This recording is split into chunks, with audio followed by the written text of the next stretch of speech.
नमस्कार, मैं हूं प्रशस्ति तिवारी। केकेडी न्यूज में आपका स्वागत है। वही नजर डालेंगे कुछ खास खबरों पर। खबर बांदा से है, जहां माफिया मुख्तार अंसारी की एमपी एमएलए कोर्ट में पेशी होनी थी, लेकिन किसी कारण से वह कोर्ट में पेश ना हो सका। आपको बता दें कि मुख्तार अंसारी बांदा के मंडल कारागार में है और उसकी पट्टी मामले में मुख्य गवाह भी हैं। वहीं कोर्ट के आदेश के बाद भी पेशी पर न ले जाने पर अधिकारियों ने अब तक उस पर कोई जवाब नहीं दिया है। वही खबर मध्य प्रदेश के छतरपुर जिले से है, जहां खजुराहो में फरवरी में होने वाली G20 मीटिंग को लेकर स्वच्छता अभियान चलाया जा रहा है, जिसके तहत शिवसागर तालाब के मंतगेश्वर घाट की साफ सफाई की गई। बता दें कि स्वच्छता अभियान में पत्रकार भी शामिल हुए हैं। वहीं खजुराहो में चलाए जा रहे 14 दिन के स्वच्छता अभियान कार्य भारत स्वच्छता अभियान की ब्रांड एम्बेसडर डॉक्टर नंदिता पाठक के नेतृत्व में किया जा रहा है। यहाँ का समूह है क्लीन एंड ग्रीन आर्मी के नाम से, ये लोग पिछले 14 दिनों से स्वच्छता का अभियान चलाए हुए हैं। स्वच्छ खजुराहो सुंदर खजुराहो। आज इसको समर्थन देने के लिए राष्ट्रीय स्वच्छ गंगा मिशन जल शक्ति मंत्रालय भारत सरकार की ओर से हम यहाँ पहुँचे हैं। 14 से माननीय प्रधानमंत्री जी के आह्वान पर संपूर्ण देश में स्थान स्थान पर जाकर हम लोग स्वच्छता अभियान में लगी संस्थाएं और जो वॉलंटियर्स हैं उनको सहयोग करने के लिए स्थान स्थान पर पहुंचते हैं। भारत की एक परंपरा है, कहते हैं मातृ देवो भव, पितृदेवो भव, आचार्य देवो भव, अतिथि देवो भव कहते हैं। तो अतिथि हम सब लोगों के लिए बहुत एक महत्वपूर्ण भगवान जैसे होते हैं।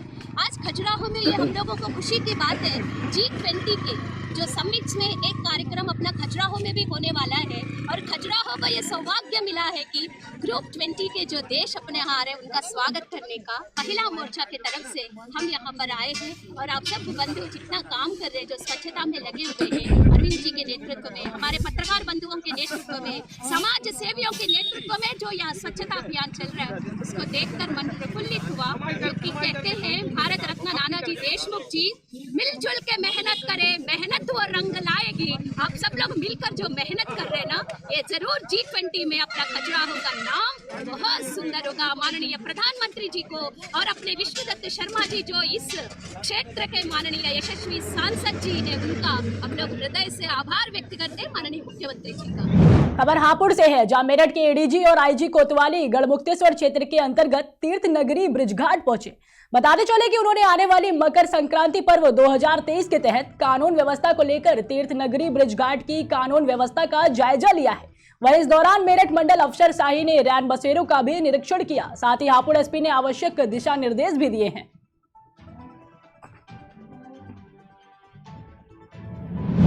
खबर जालौन से है, जहां पिछले 31 दिसंबर को घर से बाहर खेलते समय एक 6 साल के मासूम बच्चे का नाले में गिरने का मामला सामने आया था। वह स्थानीय पुलिस, स्थानीय गोताखोरों और एसडीआरएफ और ट्रेंड गोताखोरों के लाख प्रयासों के बाद भी उस बच्चे को अभी तक नहीं ढूंढा जा सका है। बता दें कि यहां तक कि अपर जिलाधिकारी जालौन, अपर पुलिस अधीक्षक सहित प्रशासन के कई आला अधिकारियों ने घटनास्थल पर घंटों खड़े होकर सर्च अभियान चलाया, लेकिन नतीजा कुछ भी नहीं निकला। ऐसे में बड़ा सवाल यह उठता है कि आखिर कमी कहां रह गई और क्या इतनी मेहनत के बाद भी निराशा हाथ लगेगी।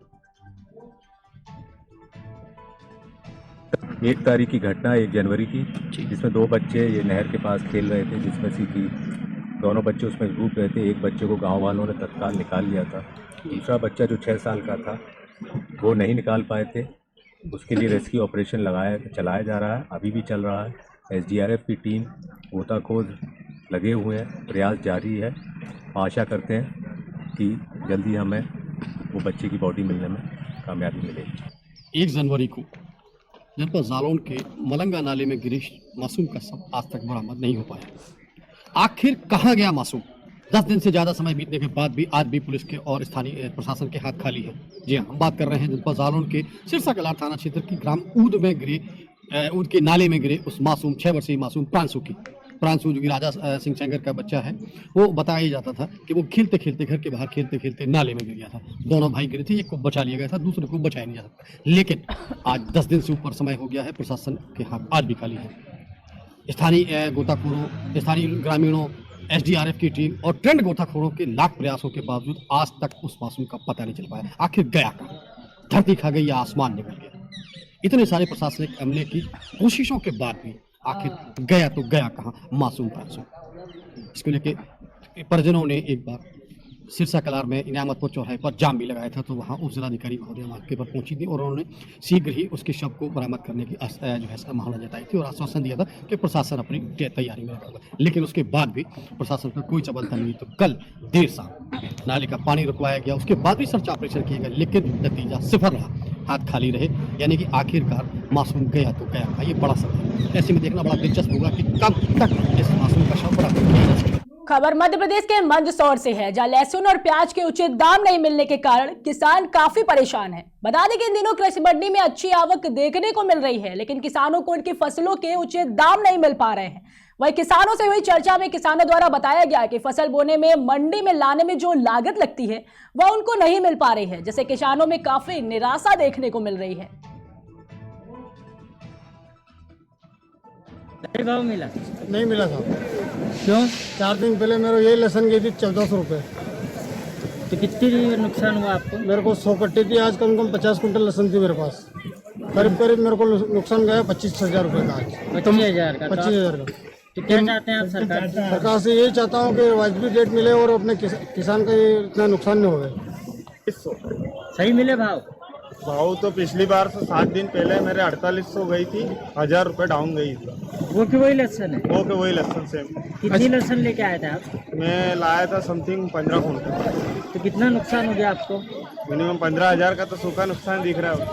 15,000 रुपये ऊपर का नुकसान। हाँ। तो आप क्या चाहते हैं सरकार से? यही चाहते हैं कि जैसे कि होए किसान को इतना नुकसान नहीं होए, बस कुल मिला के ना किसान को वाजिब रेट मिले, उसको उसकी मेहनत ना मिल जाए उसको। हाँ, उसकी जो मेहनत है इस बार कंडीशन देखते हुए तो फसल के किसान को जो चाहो वो रेट मिल ही नहीं पाया। खर्चा ही नहीं मिला है, ये बोलो। खर्चा ही नहीं मिला, जो लागत लगाई है वो भी नहीं निकली। किसान परेशान है। खबर झांसी से है, जहां याराना परिवार की तरफ से ठंड से बचाव के लिए गरीब और असहायों के बीच गर्म कपड़ों का वितरण किया गया। याराना परिवार के सदस्यों ने मां सरस्वती जी की पूजा अर्चना कर कार्यक्रम का शुभारंभ किया। वहीं इस अवसर पर झांसी मीडिया क्लब के अध्यक्ष मुकेश वर्मा को सम्मानित भी किया गया।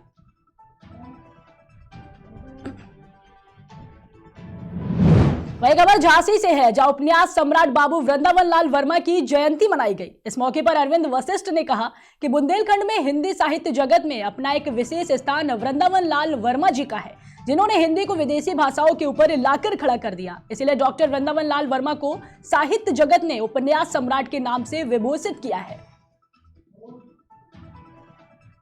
आज हम लोग यहाँ डॉक्टर वृंदावन लाल वर्मा जी की जयंती मना रहे हैं। बुंदेलखंड में बहुत से हीरे हुए, उसी में कोहिनूर के रूप में बाबू वृंदावन लाल वर्मा जी हुए, जिन्होंने झांसी की रानी, मृगनयनी, गढ़कुंडाल आदि उपन्यासों को लिखा।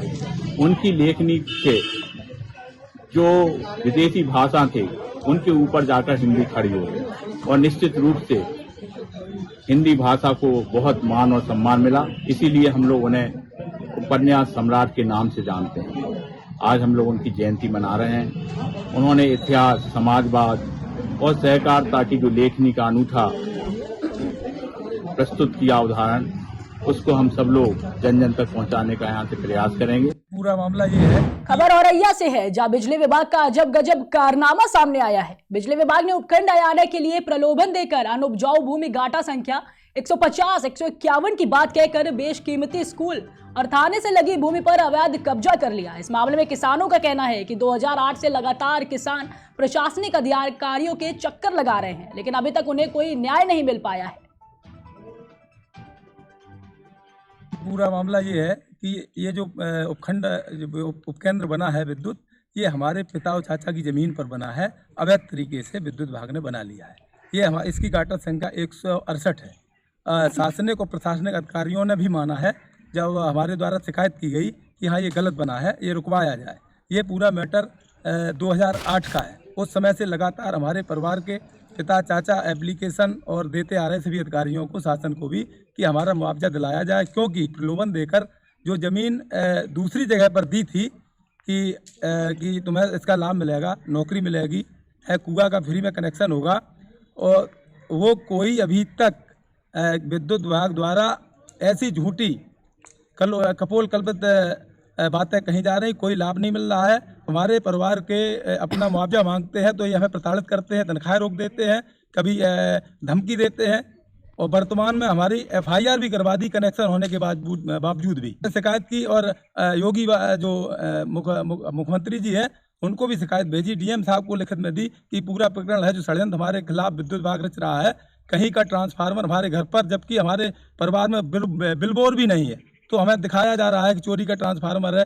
फंसाने और निकालने के लिए दबाव बनाया जा रहा है कि ये हमसे मुआवजे की मांग ना करें, जबकि हमारे योगी बाबा ये कहते हैं कि कोई भी जमीन पर किसी कब्जा नहीं कर सकता है। यहाँ तो विद्युत विभाग ही हमारी जमीन पर कब्जा किए हैं और हमें प्रताड़ित कर रहा है। एटा के आवागढ़ की जनता इंटर कॉलेज के क्रीड़ा स्थल पर चल रहे क्रिकेट टूर्नामेंट में 2 मैचों का आयोजन हुआ, जिसमें प्रथम मैच का मुकाबला चुरतरा और कुशहा के बीच हुआ। बता दें कि जिसमें चुरतरा टीम विजयी रही और मैन ऑफ द मैच का पुरस्कार उसने ही जीता। वहीं दूसरा मैच गहरान और मोहल्ला किड़की की टीम ने बीच हुआ, जिसमें गहरान टीम की विजयी हुई।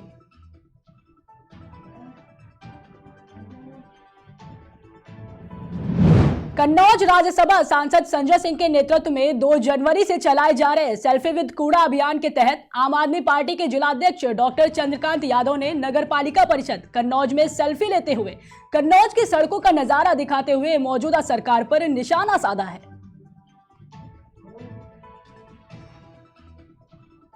आम आदमी पार्टी का माननीय राज्यसभा सांसद संजय सिंह जी के निर्देशानुसार जिस तरीके से 2 जनवरी से सेल्फी विद कूड़ा अभियान चलाया जा रहा है, उसी के तहत जनपद कन्नौज में नगर पालिका परिषद कन्नौज में GT रोड पर जिस तरीके से कूड़ों के पहाड़, एक तरीके से कूड़ों के ढेर बड़े बड़े नजर आ रहे हैं, उससे ये साफ नजर आ रहा है कि किस तरीके से नगर पालिका परिषद और राज्य सरकार जो बड़े बड़े वादे और दुहाई तो करती है कि हमने स्वास्थ्य, शिक्षा, इन पर बड़े बड़े होर्डिंग लगा रखे हैं, बहुत खर्च कर दिया है और ये सारी स्थितियाँ बड़ी सामान्य हो गई हैं, जबकि धरातल पर ऐसा कुछ भी नजर नहीं आ रहा है। आगामी चुनाव में हमारा लोगों से आग्रह है, निवेदन है कि इस तरीके के न तो आप नुमाइंदे, चाहे वो नगर पालिका पंचायत का चेयरमैन हो, चाहे नगर पालिका परिषद का चेयरमैन हो, ऐसे लोगों को कतई न चुने और उनको आगामी चुनाव में सबक सिखाने का काम करें। आम आदमी पार्टी इसी के तहत पोल खोल रही है और लोगों का ध्यान आकर्षित कर रही है। वो जनता हमारे इन लोगों को सबक सिखाने का काम करेगी और आम आदमी पार्टी भविष्य में हमारे सभासद और चेयरमैन के चुनाव अगर आप जिताते हैं तो दिल्ली जैसा मॉडल प्रस्तुत किया जाएगा, पंजाब जैसा मॉडल प्रस्तुत किया जाएगा। आम आदमी पार्टी जो कहती है वही करती है, बाकी ये लोग धोखा देने का काम बहुत कर लेगा। देवरिया के सलेमपुर ब्लॉक में ग्राम प्यासी के प्रधान के विकास कार्यों से ग्रामीण काफी खुश हैं। वहीं ग्रामीणों ने मीडिया से बात करते हुए बताया कि प्रधान के कार्यों से हम लोग काफी खुश हैं। साथ ही वर्तमान प्रधान जी का यही लक्ष्य है कि हमारी ग्राम सभा में ज्यादा से ज्यादा विकास कर सके। काम तो बहुत कर लेगा नहीं, द्वार भरवा देनी, कचरा में रहत रहनी है हमनी के। पहले ऐसा पता चला कि पहले यहाँ बहुत गड्ढा था, बहुत। वर्तमान प्रधान जी ने किया है ये काम, सब प्रधान जी किए। अच्छा, ये बताइए शौचालय वगैरह है आप लोग? नहीं है। तो क्या प्रधान जी से आप लोग मिली, प्रधान जी क्या बोले? देव कहते नहीं प्रधान जी। ये बताइए अभी जो वर्तमान प्रधान जी हैं तो उनके द्वारा आपको क्या क्या सुविधाएं मुहैया कराई गई?